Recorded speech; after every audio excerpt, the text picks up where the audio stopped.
Assalamualaikum warahmatullahi wabarakatuh.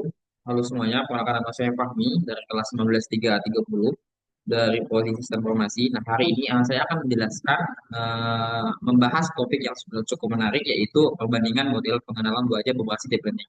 Nah, pada yang seperti yang kita tahu, teknologi LPS regional merupakan sekarang banyak digunakan di berbagai bidang, mulai dari keamanan, absensi, hingga ke sistem autogensi.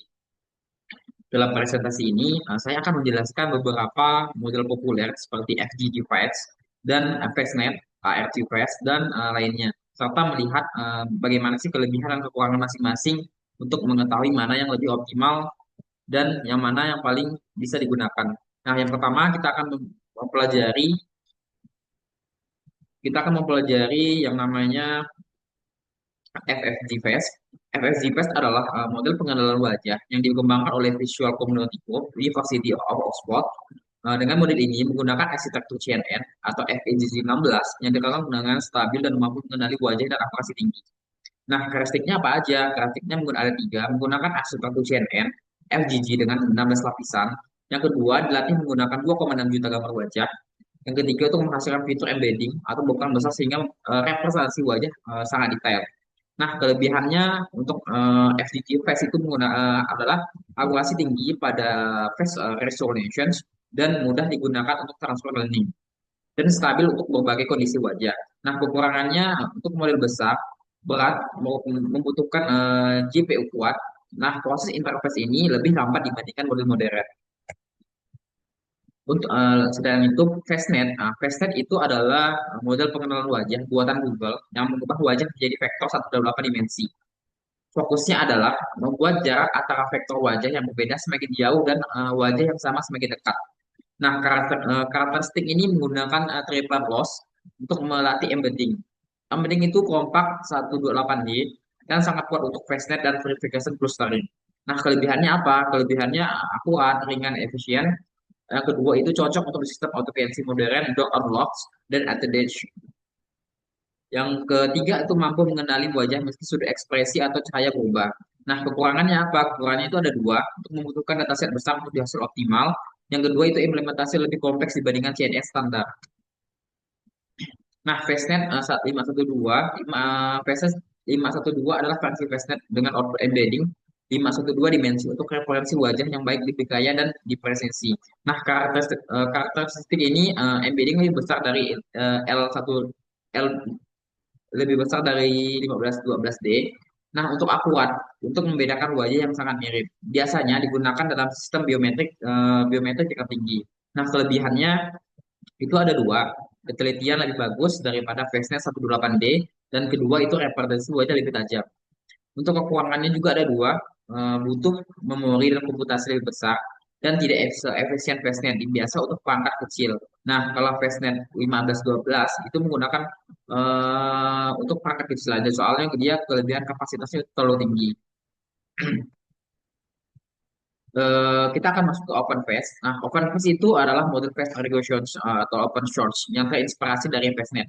Model ini lebih ringan dan ramah untuk developer. Nah, karakter ini dibangun menggunakan Torch dan Glib.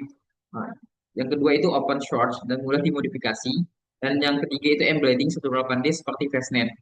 Nah, kelebihannya itu ada tiga, gratis dan bebas digunakan.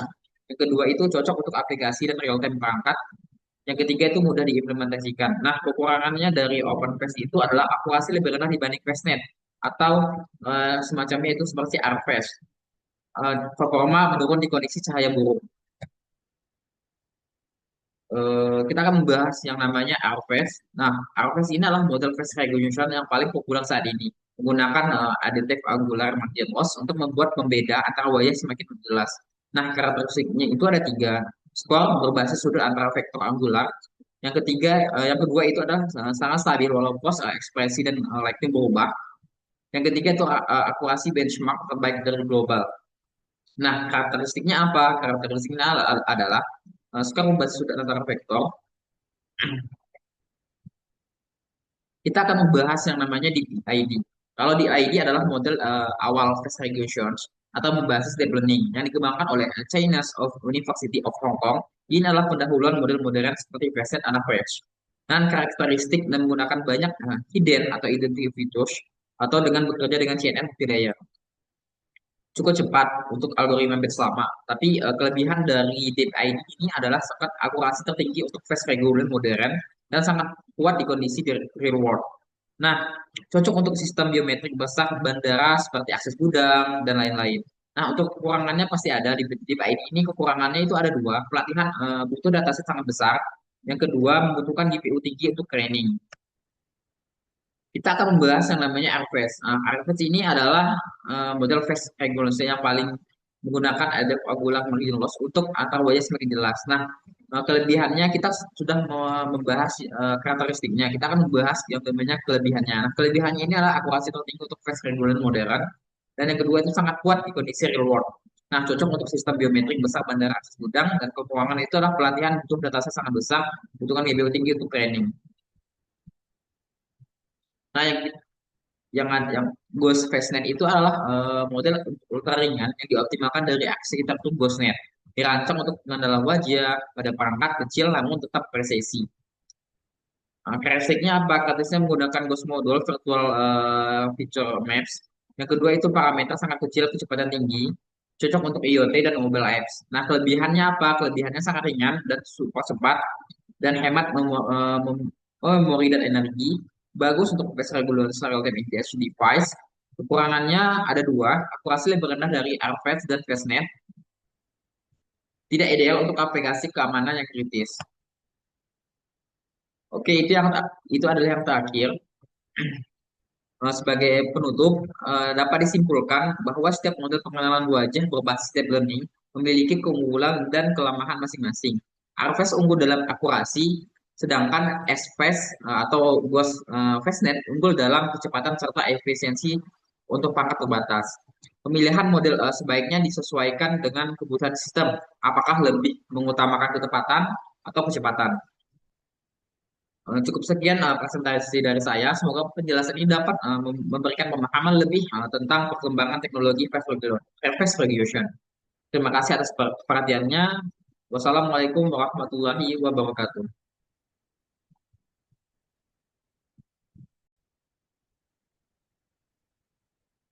Oke, sekarang kita akan membahas yang namanya website inskripsi dan deskripsi. Nah, dari website ini saya membuat tiga bagian utama.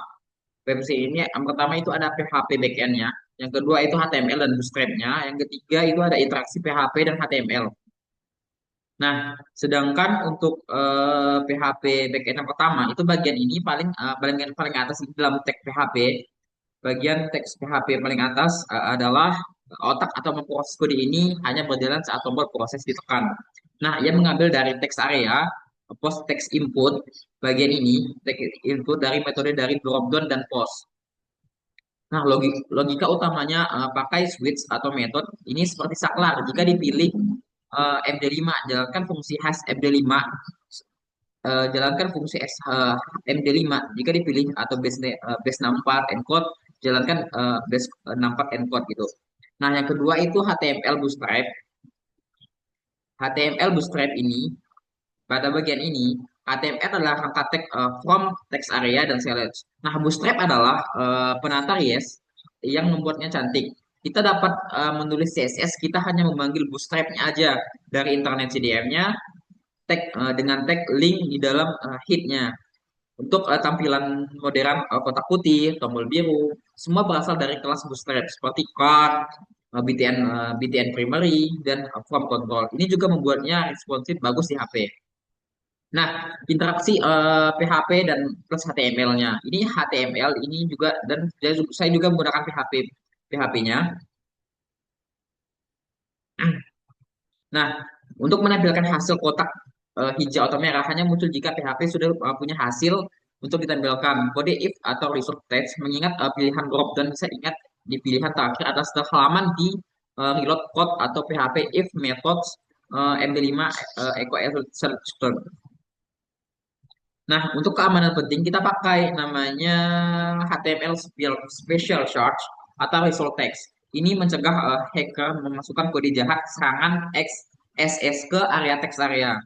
Nah, fungsi ini menjinakkan kode itu menjadi teks biasa. Kita akan langsung mengarahkan ke bagian deskripsinya. Nah, saya telah membuat website yang dimana website ini adalah sebagai alat hashing dan encoding. Ini ada lebih dari 5 metode.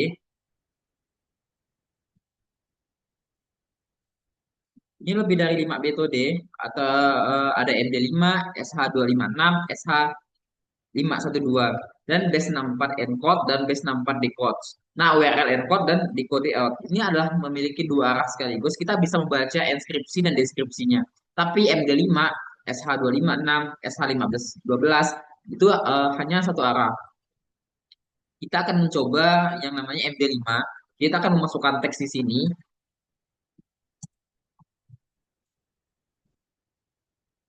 Nah, setelah kita memasukkan teks ini, kita pilih metode MD5 di sini. Kita akan proses sekarang. Nah, hasil MD5 hasilnya sudah keluar. Ini adalah hasil enskripsi yang dengan metode MD5. Ini hasilnya kita bisa lihat sudah muncul di sini. Sedangkan untuk SH256 sama juga kita akan memasukkan teks ke teks input dulu. Setelah itu kita pilih metode SH256, kita proses dan hasilnya juga keluar di bagian SH256.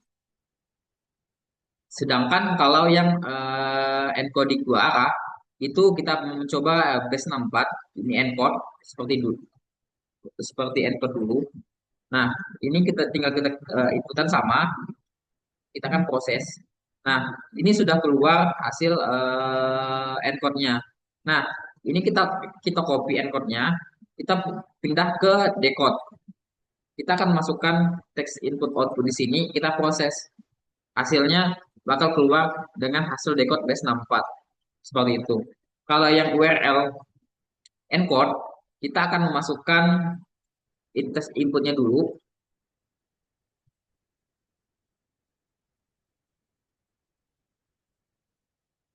Nah, kita proses. Nah, hasilnya kita akan melihat.